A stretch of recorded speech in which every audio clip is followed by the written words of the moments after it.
Okay, just drawing this efficient frontier doesn't do me a whole lot of good. I need to actually implement that. So let's talk about how we would do that if we have 3 clients that come in. I have client number 1, and that client number 1 says I want a certain return. I want that return to be, I don't know, let's pick 15%. I want that return to be 15%. So I want to know exactly how much do I put in Apple, how much do I put in Exxon, and what's the volatility of my portfolio? What will that be? So if the guy has $1 million, I get the percentages. I can figure out exactly how many dollars to put in Apple, Exxon, and exactly what risk this guy is facing. So how do I do that? Well, I know the return that the client is going to get is equal to the weight he puts in Apple times the return on Apple plus the weight he puts in Exxon times the return on Exxon. Well, I need to solve for the weight in Apple. I can't do that. I know the return on Apple. It's right here, 30%. The return on Exxon, I know that's right there, 9.98. I know the return on the client is right there. It's 15%. I don't know those 2 weights. So I can't solve it. 1 equation, 2 unknowns. But I know the weight in Apple plus the weight in Exxon is equal to 1. That means the weight in Exxon is equal to 1 minus the weight of Apple. Now I can solve it. So I'll say the return the client wants is equal to the weight in Apple times the return on Apple plus 1 minus the weight in Apple, because that substitutes for Exxon, right? Times return on Exxon. So doing the math here, let me just write this all out. We'll just do it step by step. And 1, that's going to be plus the return on Exxon minus the return on, minus the weight in Apple times the return on Exxon. So the return on the client minus the return on Exxon, bringing this across, is equal to WA times return on Apple minus the return on Exxon.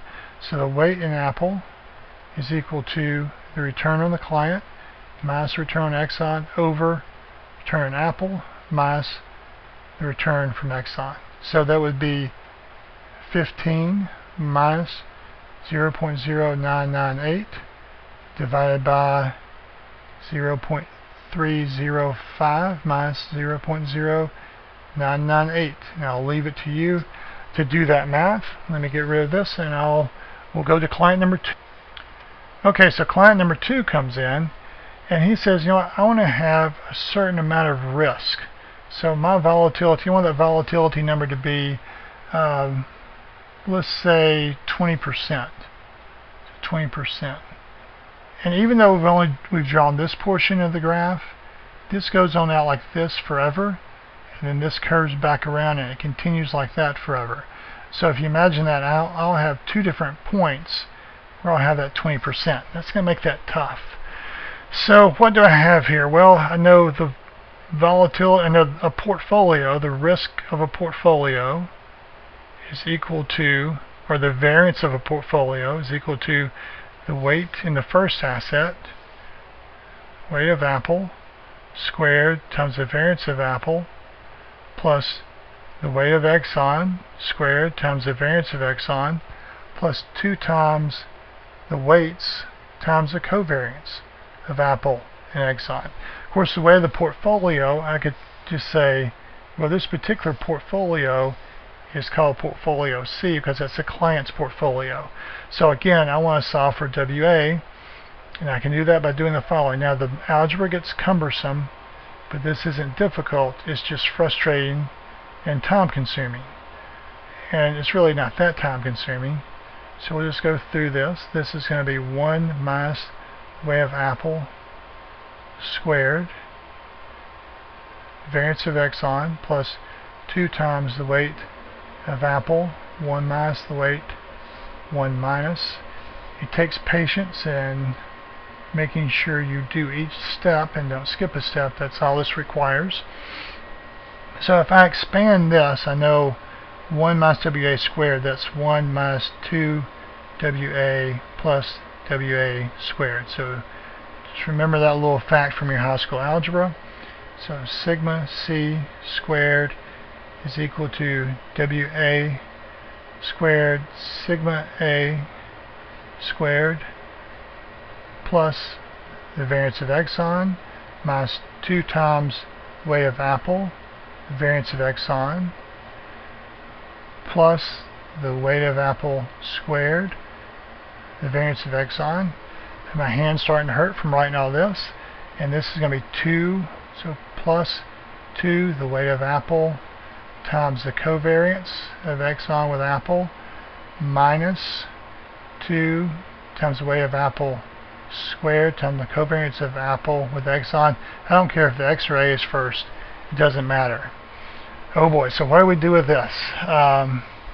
I need to remember, I need to look at this and note this is a quadratic equation. So if you think back to your high school days, you had something like this. Let me draw it a little bit better here.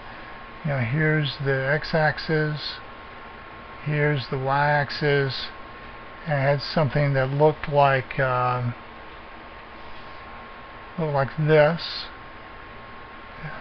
I didn't draw that quite long enough over here, did I? So I have two different points where we'll cross x-axis, right here and right here. And those equations came in the form of ax squared plus bx plus c is equal to 0. The solution for that is x equals minus b plus or minus the square root of b squared minus 4ac over 2a, probably bringing back painful memories when I do that. So how can I make this look like that? Well, if you just flipped it around 90 degrees, that's what it would look like. What is x to me here? X is the unknown, and the unknown is the WA. So I need to solve for WA and treat it like x. So I'm going to collect like terms. So I'm going to have a bunch of stuff that multiplies WA squared, and that's like my x squared. So there is a sigma a squared, so I can get rid of that. There is a sigma x squared, so plus sigma x squared, get rid of that. And then a minus 2 sigma ax, all that multiplies by WA squared. Plus, I need to have the terms with just x in them, so that's just WA. So what do I have with just a WA? I have this one, 2 sigma XA. I have this one, minus 2 sigma x squared. And then I have my C terms, one that don't have WA with it, that's sigma x squared. And this is all got to be equal to 0, so I bring this to the other side. So make that minus sigma c squared. Set that equal to 0. Oh, that's multiplied by WA. I left that off. So now A is equal to sigma A squared plus sigma x squared minus 2 sigma AX. Can I solve that? Yeah. I know sigma A squared is right there. Sigma x squared, sigma AX. And I can do the same thing for B. B is equal to 2 sigma XA minus sigma x squared. I can find those from over here. C is equal to sigma x squared minus sigma c squared. I find the sigma x squared here. The client tells me this, so sigma c squared is 0.20 squared, which is 0.04. So now I just plug these in. These are real numbers. I just plug it into the quadratic equation.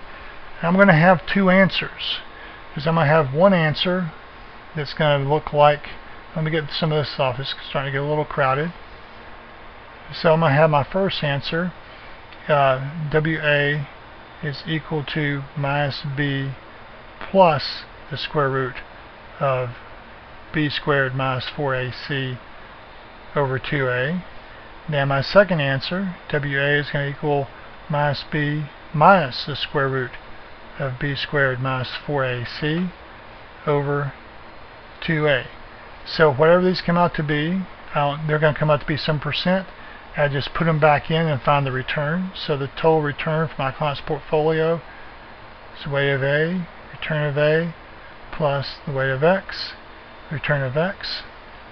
So I found some weight of A, right? That gives me a corresponding weight of X. I take those weights, put it in here and here, put these returns in, and that will give me a number. I'm looking for the higher return, right? Because I could be at this point with a lower return, or at that point with a higher return. I want to be there, and that's the one that you choose. Okay, so we have one last thing to do, and the math in that is extremely fun. Alright, so I want to find the minimum variance point. I want to find this point right here that's the minimum variance. So how do I do that? Well, the volatility of a portfolio, or the variance, volatility squared, is again equal to the weight in, if it's two asset portfolio, the weight in the first asset squared times its variance. And this looks familiar, right? The exact same thing that we just did. It's an ugly 2 plus 2 times weight of A, weight of X, sigma AX. Again, I have to substitute in sigma P squared is equal to the weight of A squared, sigma A squared, plus 1 minus WA squared, sigma X squared, plus 2 WA 1 minus WA sigma AX. So just simplify this. It's going to look like the following: WA squared. I know this is exciting, but the math is what the math is. So I'm going to write this again for you. That's going to be 1 minus 2 WA plus WA squared. So it'll be sigma X squared minus 2 WA sigma X squared plus WA squared sigma X squared plus 2 WA sigma AX minus 2 WA squared sigma AX. Alright, now let your hand rest just a second. Now let's think about the calculus class. If you haven't had calculus, that's fine. This is magic. If you haven't had calculus, this is not magic. So if I have something like y equals x squared, how do I find the minimum or maximum of a function? I take the first derivative and set it equal to 0. So to find the maximum of this function, what I want to do here, or the minimum, I want to find the minimum variance. This is a variance, so that's my y. I'm changing the weights. The weights is, weight in A is my x. So dy dx is equal to 2x, right? If you hadn't had calculus magic, don't worry about it. I just want you to know that this doesn't fall out of the sky.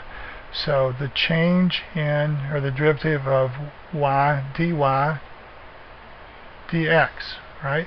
So 2 weight of A sigma A squared, that goes away because it doesn't have a WA, minus 2, and if you have something like y is equal to x, then dy dx is equal to 1 because that just goes away. So this will be sigma x squared plus 2 WA sigma x squared minus 2 sigma A x minus 4 WA sigma AX. So collect like terms and set equal to, or I'll set this equal to 0 and solve for WA. Set that equal to 0. So let's see, what do I have here? These 2's all divide out, they all go away, and that reduces to a 2. Let's see what I have that multiplies WA.